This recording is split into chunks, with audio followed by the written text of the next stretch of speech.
Okay, CS 4317, Professor Ward, Human Computer Interaction, Spring 2020. Welcome. So if you're listening to this, then I did something right and you did something right. So congratulations. This will be a short lecture, 10 minutes I'm guessing, basically riffing on some topics in the book, Chapter 4. So we'll get started by, so you've all read the Chapter 4, I think, or if not, you'll be reading it really soon. And on page 105, you'll see a little diagram. Why don't you open it to section 4.3, page 105, and actually pause the video while you look that up. Okay, you found it now. Yay. Okay, so how does what you see in your book differ from what's on the screen right now? Now we have here a virtual study buddy. I'll call her Isabel. Isabel, she'll be speaking for the rest of your class since I can't hear you guys, since I'm not synchronous, but we'll try this. We'll see how it works. Isabel, any comments? There's an exit point. Oh wait, no, that's the same. Well, yeah, that's kind of weird. So in the book, it's like, they have this other circle where it goes on and on and on, where you go for release 1 of your product, and then release 2 of your product, and hopefully your company lasts forever. Yeah, that's one difference. Yeah?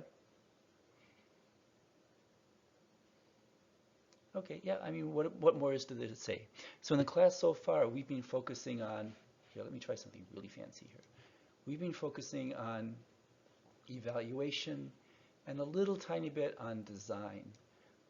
But today we're going to start talking about requirements. One of the things I like about this diagram is it shows things going around in circles and circles and circles. And that's because even if you figure out what you're supposed to build, that is, if you do your requirements analysis, you're never going to get it 100% right the first time. And you'll go back and forth and refine things over time. Okay, but let's talk about requirement. Okay, so this is a picture, and you'll notice something very strange about this picture. Study buddy, what do you notice? It goes over the North Pole. It goes over the North Pole, and this was very relevant back in the 50s. Something else you'll notice is that there's a strange country here called the USSR. See if I can circle that. I'm not really good with my tools here yet. The USSR, which doesn't exist anymore. But back in the 1950s, around 1950 itself, the Soviet Union got the atom bomb. And the United States was very worried because until that point it had a monopoly in world power. And so they drew graphs and diagrams like this, which showed how easy it would be for Soviet bombers or for Soviet missiles to come across the North Pole and bomb all these wonderful US cities, and one Canadian city thrown in there for fun. All right. So people were upset about this, and Project SAGE, you may have heard about this before. They talk about this in software engineering. This was the first really big, really massive computer software project. And the idea behind Project SAGE was to put radars at critical points. The one where I've just activated, that little circle there, that's Thule, Greenland. So about a month ago, President Trump got in the press because he wanted to buy Greenland. And the Danes were like not pleased by that idea, and he was angry that they were displeased, and then people were angry that he was angry. Okay, fine.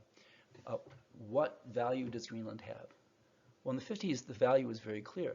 You could build a radar station there that would give you early warning of bombers coming across the North Pole. So they did. The radar station is still there today. It looks kind of like this. And they built radar stations everywhere. But if you've got all these radar stations, you've got a lot of data coming in. You've got a lot of people who have to make decisions based on that data. Do you launch the counterstrike? Do you tell the population to evacuate the cities? What do you do? So they built control rooms and control panels. So this is in the 1950s, right? They had no idea, like the mouse had not been invented. You don't see any mouse there. They didn't know how to do these things. They didn't know how to build interfaces. They didn't really have good input devices or output devices, but they built the system. Okay, so I'm telling you this story because something kind of funny happened. So after they built the switch system, they flipped the switch, it became operational, and everything was fine. There were no bombers coming over the North Pole. They had guys there watching 24 hours a day, checking, until on the third day, they had a signal of something massive coming over the North Pole. They were worried. Before they called the president to wake him up, they did a few checks. One of the checks involved going outside, looking, and seeing the full moon. They realized that the radar that they had built was powerful enough that it would send signals to the moon, they would bounce back and be detected as something. All right, so let's back up in a minute. Before you build any system, you have to do a requirements analysis. Requirements analysis tells you what's the problem you're trying to solve, what's the system you need to build. And if you don't do that right, if you don't specify that the requirements are to detect missiles and bombers coming at reasonable altitudes, and if you just specify detect things over the North Pole as your requirements, then the system that you will build will fail, maybe catastrophically. Fortunately, in this case, there was no catastrophe. But in a lot of systems, there are cases where the requirements analysis goes wrong. It's a very common problem. It's really hard to figure out exactly what's the system that you're going to build, how it's going to function. So in the book, section 4.3 talks about a bunch of techniques for doing this, and section 4.4 and section 4.5. Now there's one technique that's not covered in the book, and that's what the rest of today's lecture is about. It's called hierarchical task analysis. So there's a little link there. Follow the link. Please read that. You can do that now or you can do it later. There's also another link with another example, and you can look at that at your leisure because you're going to be doing something similar to that pretty soon. But let's just work this out together. So suppose we're going to automate the process of eating lunch at Quiznos. So Quiznos is the little sandwich shop on campus. And when you do a hierarchical task analysis, you start with the task, the top level task at the top, and you build a hierarchy. It's a little tree. So having lunch at Quiznos. So one of the things that's involved would be to choose the meat for your sandwich. Okay. Now in a hierarchical task analysis, you don't just list all the steps. You group them into subtasks, and then you put the steps under the subtasks. So for example, there's a choose bread step. So we might want to think, we've got this place order subtask, which has as individual steps, choose the bread, choose the meat, choose the cheeses. Okay, pretty simple. So a hierarchical task analysis can be built partly top-down. You start way up at the top and think about the subtasks, or you can start at the bottom and choose your pieces and then build it slowly, slowly, slowly. In the end, you have a fairly complete description of what it is from the user's perspective. Now, this is not about what the system has to do or the functional specifications or any of that. It's just like thinking about it from the user's perspective. This is the task, and these are the subtasks the user has to go through. And then once you figure that out, you can use that for design purposes. But today, I'm just going to talk about how to analyze the situation. All right, so that's really not very complete. So if you go to lunch at Quiznos, what else is involved? So Isabel, anything else you can think of that might be involved? Your drinks. Your drinks. All right, so let's put drinks somewhere. There we go, drinks in the middle. She got it. Okay, so you can do these things really rather than just inviting somebody into your kitchen and like asking them. You would actually go out and observe, because observation is much, much better than just trying to remember what happens. Yeah, we got the choose drink. We have another subtask here, complete transaction, which is pay and receive sandwich.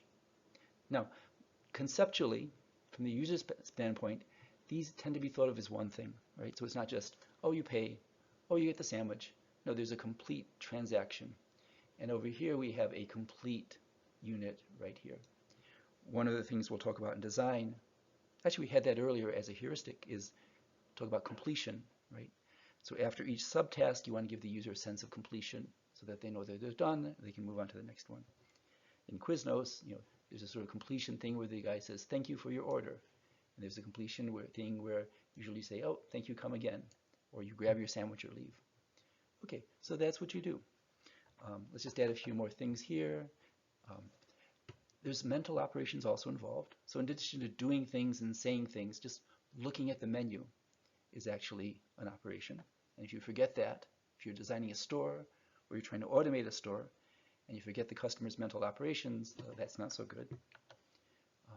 There's things, we always try and think of the big picture, right? So it's not just like getting your sandwich and you're done. It's like, well, you want to enable the customers to go in there and have a place to eat their sandwich.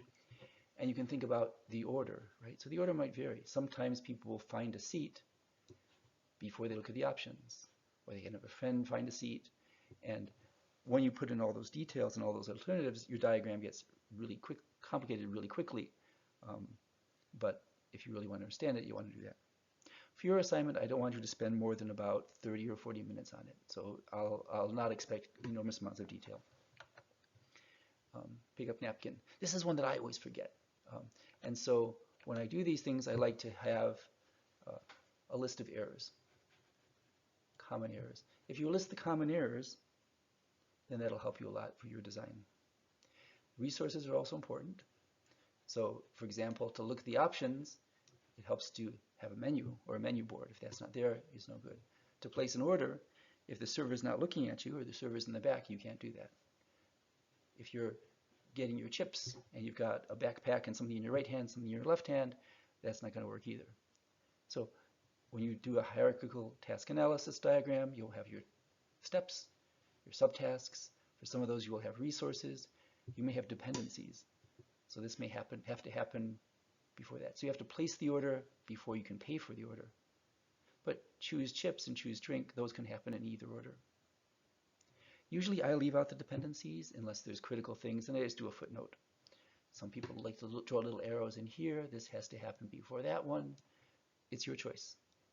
So the homework, you can do anything that's clear. And I also like to have notes. You don't want to make your diagram too complicated. So that's a hierarchical task analysis. All right, so your next step is to go in, read the assignment, and upload that. And I'll talk to you all on Wednesday again.